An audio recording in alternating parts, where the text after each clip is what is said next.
알파레인의 잠 못 드는 밤에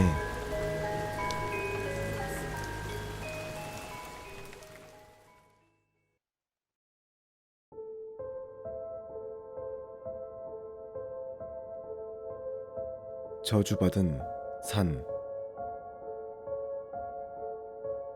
어린 시절 이야기다. 지금은 도시에 이사해서 살고 있지만 어릴 적에는 시골 마을 같은 데서 살았었다. 우리 집 뒤에는 산이 있었다. 별로 특별할 것도 없는 그냥 산이었는데 심상치 않은 이야기가 따라붙었다. 마을에서는 그 산을 저주받은 산이라고 불렀다. 부모님이나 할아버지, 할머니도 절대로 그 산에 가면 안 된다고 나에게 당부했었다.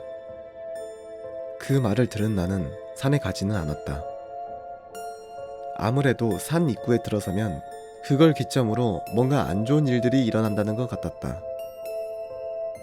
그리고 산에 들어간 사람은 그대로 실종된다고 한다. 마을에서는 유명한 심령 스폿이었지만 아무도 가지 않는 심령 스폿이기도 했다.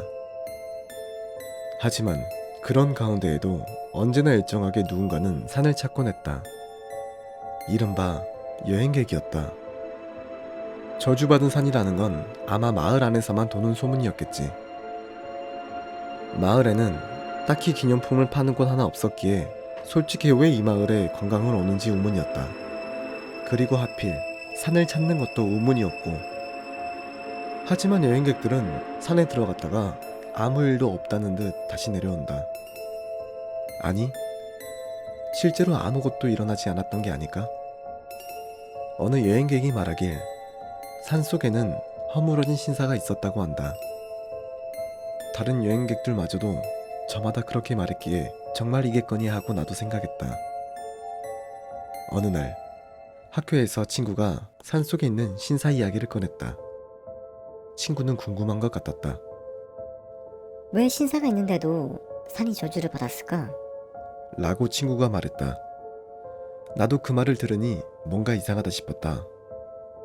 그러자 친구는 내게 함께 산에 가자고 제안했다.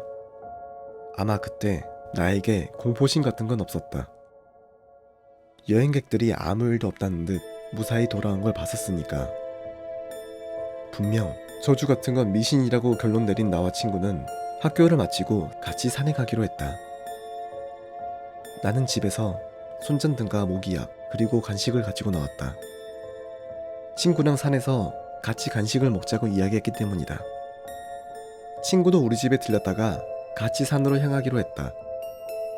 물론 행선지가 어디인지 어른들에게는 말하지 않은 채로 산 입구에 들어섰지만 아무런 이상한 느낌도 들지 않았다.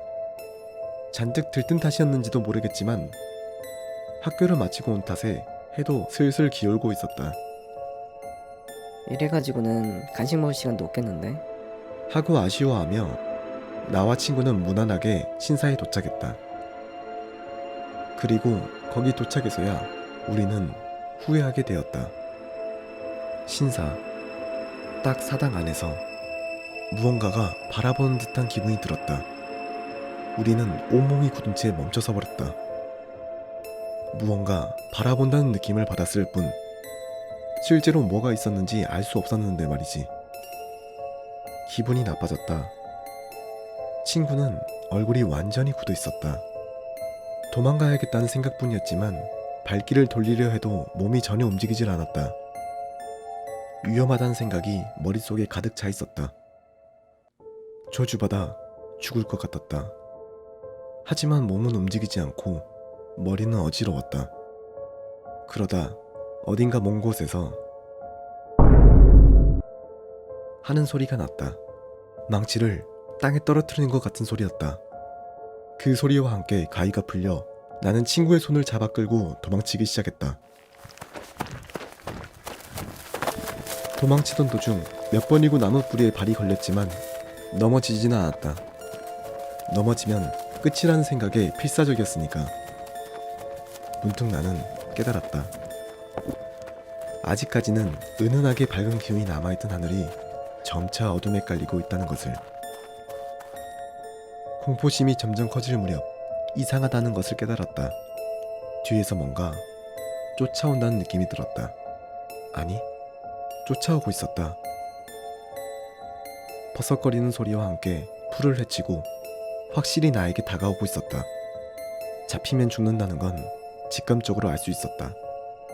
뒤를 흘끗 보자 거기에는 끔찍한 꼴을 한 검은 원숭이가 쫓아오고 있었다. 눈에 핏발을 세운 채 이대로 죽을 거라 생각하며 미친 듯이 달려 겨우 산에서 빠져나왔다. 산에서 나오니 검은 원숭이도 더 이상 쫓아오지 않았다. 겨우 한숨을 돌린 뒤 나는 떨리는 손발로 간신히 집에 돌아왔다. 그날 밤 집안 사람들은 왠지 어두운 얼굴이었다. 특히 할머니가 뭔가 중얼거리고 있었다. 그건 아마 불경이었을지도 모르겠다. 혹시 들켰나 싶어 동요했지만 딱히 나에게 뭐라고 한 사람은 없었다. 저녁을 다 먹을 무렵 전화가 왔다. 나는 아직 산에서 겪은 공포를 잊지 못해 어머니 곁에 딱 달라붙어 있었다. 어머니가 든 수화기에서 전화 내용이 새어 들려왔다. 나는 망연자실해질 수밖에 없었다. 전화를 걸어온 것은 나와 산에 같이 갔던 친구의 어머니였으니까. A가 아직 집에 안 왔네요. 혹시 그댁에 있진 않나요? 더는 뭐가 뭔지도 알 수 없었다. 내가 공포에 질려 산을 내려올 때 같이 손을 잡고 있던 친구는 사실 없었던 것이다. 친구는 산에서 사라진 것이었다. 내 바로 곁에서. 나는 아무 대답도 하지 못했다. 어머니가 혹시 알고 있니? 하고 물어봐도 몰라요. 라고밖에는 대답할 수 없었다. 나는 실로 어마어마한 거짓말쟁이였다. 전화는 끊어졌다. 어머니의 말로 친구의 어머니는 울고 있었다고 한다. 죄책감이 나를 에웠었다. 거실로 돌아오니 할머니가 나를 노려보기 시작했다. 그리고 대뜸 산에 갔느냐? 하고 물었다. 나는 어째서인지 고개를 끄덕이고 말았다. 그럴 수밖에 없다는 생각이 들었다. 그러자 할머니는 노인이라고 생각되지 않는 재빠른 몸놀림으로 나에게 달려들었다. 어째서 그곳에 간 거냐? 그곳은 저주받은 곳이야. 너는 이미 저주받았어. 곧 찾으러 올 게다. 할머니는 그렇게 말했다. 찾으러 온다니 그 원숭이를 말하는 것일까? 나는 겁에 질려 어쩔 줄을 몰랐다. 네 친구도 갔었지. 그 녀석은 너를 대신해 잡혀간 거야. 나는 그대로 정신을 잃고 말았다. 친구가 나 대신에 잡혀갔다는 말을 듣자 눈앞이 깜깜해졌다. 그리고 지금에 일러 나에게는 다행히도 아무런 일이 일어나지 않았다. 친구에게는 아무리 사과해도 모자랄 일이다. 저주받은 산. 과거 내가 살던 마을은 식인 마을이었다고 한다. 식인종의 더러운 피를 증오한 나머지 산에 신성한 신사가 저주를 내렸다는 것이다.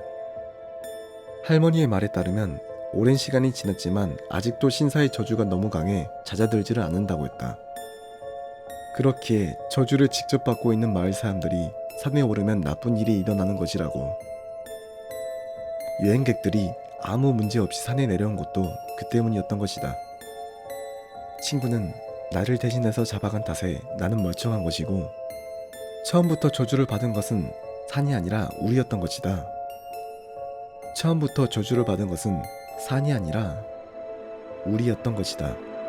저 원숭이 같은 것은 산신인지 무엇인지 정체를 알 수가 없다. 나는 그 사건 이후로 명절에도 고향을 찾지 않고 있다.